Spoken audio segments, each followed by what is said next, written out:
विठ्ठलराव शिंदे सहकारी साखर कारखान्याच्या विरोधात प्रदूषण नियंत्रण महामंडळाने कारवाई न केल्याच्या निषेधार्थ बेमुदत धरणे आंदोलन. प्रमुख मागण्या: विठ्ठलराव शिंदे कारखान्याचे वीज पुरवठा व पाणी पुरवठा तात्काळ खंडित करावा. कारखान्याविरोधात हरित लवाद तसेच न्यायालयात गुन्हा दाखल करावा. कारखान्याविरोधात दंडात्मक व कायदेशीर कारवाई तात्काळ करण्यात यावी. आंदोलनकर्ता गणेश दादा घुगे, पम संपर्क प्रमुख, RPI च्या माध्यमातून अंबडगावच्या शिवारामध्ये असलेल्या पाझर तलावामध्ये पाठीमागील 3 वर्षापासून मळीचे पाणी अविरतपणे सोडले गेले. त्या ठिकाणी एवढा मोठा पाझर तलाव त्या ठिकाणी मळीच्या पाण्याने भरला गेला. आज 3 वर्षाच्या कालावधीमध्ये त्या ठिकाणी असलेल्या विहिरी, बोरवेल या ठिकाणचं पाणी पूर्णपणे प्रदूषित झालेलं आहे. या मुद्द्यावरती गेल्या 6-7 महिन्यापूर्वी मी आवाज उठवला असता. प्रदूषण नियंत्रण महामंडळाने त्या ठिकाणी येऊन तेथील पाण्याचे नमुने घेतले होते. आज 6 महिने होऊन गेले. त्या नमुन्याचा पुण्याच्या प्रयोगशाळेमधून अहवाल प्राप्त झाला नाही असे सांगून त्यांनी कारखान्यावरती कारवाई करायची टाळले. अंबड ग्रामपंचायतने ठराव घेऊन सांगितलं की सदर कारखान्याच्या मळीच्या पाण्यामुळे आमची जनावरं गाप जात नाहीत. या ठिकाणचं पाणी, पिण्याचं पाणी प्रदूषित झालेलं आहे आणि गावकऱ्यांच्या आरोग्याला खूप मोठ्या प्रमाणात समस्या निर्माण झालेली आहे. तरी कारखान्याने ते सदर मळीचे पाणी तत्काळ बंद करावे. कारखान्याने ज्यावेळेस प्रदूषण नियंत्रण महामंडळाने ज्यावेळेस कारखान्याला नोटीस काढली त्यावेळेस कारखान्याने ते बेकायदेशीरपणे पाईपलाईनच्या माध्यमातून जे पाणी आणून सोडलं होतं मळीचं ते बंद केलं. परंतु प्रदूषण नियंत्रण महामंडळाचे उपप्रादेशिक अधिकारी यांना मी निवेदनाद्वारे विनंती केली होती की ते मळीचं पाणी तत्काळ बंद करावं आणि कारखान्याच्या विरोधात नियमानुसार कठोर कारवाई करावी.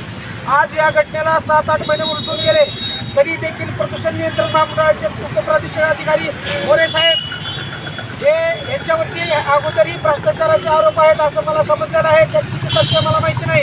परंतु त्या मोरे साहेबांना मी वारंवार निवेदनं देऊन, बेमुदत धरणे आंदोलन असेल, उपोषणाचे निवेदन देऊन, वारंवार इशारे देऊन देखील आज तब्बल 8 महिने झाले तरीसुद्धा त्या मोरे साहेबांनी कारखान्याच्या विरोधात कसलीही कारवाई केली नाही.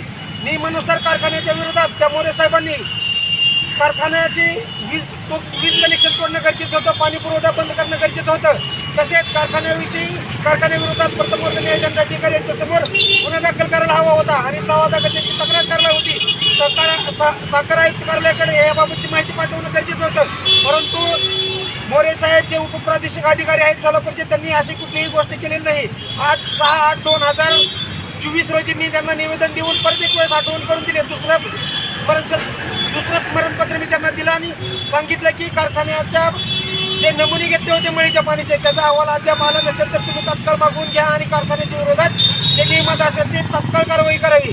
परंतु त्या मोरे साहेबांनी त्या माझ्या निवेदनाची अद्याप कसलीही दखल घेतलेली नाही. त्यामुळे प्रदूषण नियंत्रण मंडळाच्या या बेकायदेशीर कृत्याच्या विरोधात मी आज दिनांक 27/8/2024 पासून जिल्हाधिकारी कार्यालयाच्या पूनम गेट या ठिकाणी बेमुदत धरणे आंदोलन करत आहे. माझी प्रशासनाला विनंती आहे बेमुदत धरणे आंदोलन करत असल्याचे पत्र उपप्रादेशिक कार्यालयाने बसलेलं आहे. उपप्रादेशिक कार्यालयाचे अधिकारी मोरे साहेब, आपल्याला विनंती आहे आपण आपले कर्तव्य कठोरपणे बजावावे आणि विठ्ठलराव शिंदे सहकारी साखर कारखान्याच्या विरोधात तत्काळ धाडसाने कारवाई करून आमच्या मागण्या मान्य कराव्यात. अन्यथा या ठिकाणाहून या धरणे आंदोलनाच्या माध्यमातून जे काही गंभीर परिणाम होतील त्याला आपण सर्व्हिसेस जबाबदार राहील याची आपण दखल घ्यावी. स्थानिक पोलीस प्रशासनाला माझी विनंती आहे ते उपप्रादेशिक अधिकारी यांना आपण समज देऊन, जिल्हाधिकारी यांनी पण या प्रकरणाची तत्काळ दखल घेऊन या प्रकरणाची दखल घेऊन विठ्ठलराव शिंदे साखर कारखान्याच्या विरोधात मी मागणी केल्याप्रमाणे जे काही कायद्यात बसते त्याप्रमाणे गुन्हा दाखल करून कारवाई करावी. जय भीम, जय शिवराज, जय लहुजी, जय अन्नपूर्णा.